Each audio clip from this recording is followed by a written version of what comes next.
மாண்புமிகு சட்டமன்ற பேரவை உறுப்பினர்களே வணக்கம். 2024ஆம் ஆண்டிற்கான சட்டமன்ற பேரவையின் முதல் கூட்டத்தில் எனது உரையை நிகழ்த்துவதை நான் பெரும் பேராக கருதுகிறேன். அனைவருக்கும் எனது புத்தாண்டு வாழ்த்துக்களை தெரிவித்துக் கொள்வதோடு இப்புத்தாண்டில் நமது மாநிலத்தில் மகிழ்ச்சியும் வளமும் நலமும் தழைத்தோங்க எனது மனமார்ந்த வாழ்த்துக்களை தெரிவித்துக் கொள்கிறேன். தமிழ்நாட்டின் வளர்ச்சி குறித்து இந்த அரசின் உயர்ந்த நோக்கங்களை காலத்தை வென்ற ஐயன் திருவள்ளுவரின் குறள் ஒன்றை குறிப்பிட்டு எனது உரையை தொடங்க விரும்புகின்றேன்.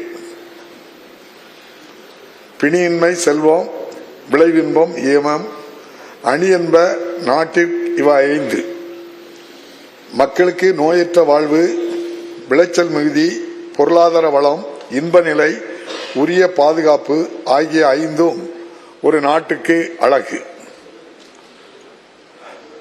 மாண்புமிகு ஆளுநர் அவர்கள் இதுவரை வாசித்து அளித்திருக்கின்றார்கள். மீதியை நான் தொடர்ந்து வாசிக்கிறேன். இந்த சட்டமன்றத்திற்கு என்பதை தெரிவித்துக் கொள்கிறேன். கடந்த 10 ஆண்டுகளில்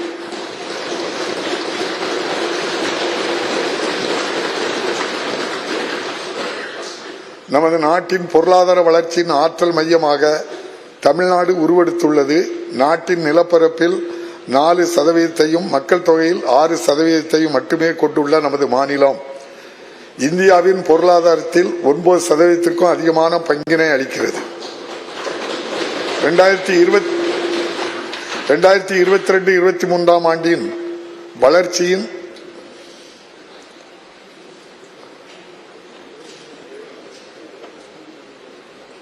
7.2% நிலையான வளர்ச்சி வீதத்தை விஞ்சி நமது மாநிலத்தின் பொருளாதாரம் 8.19% உயர்ந்துள்ளது.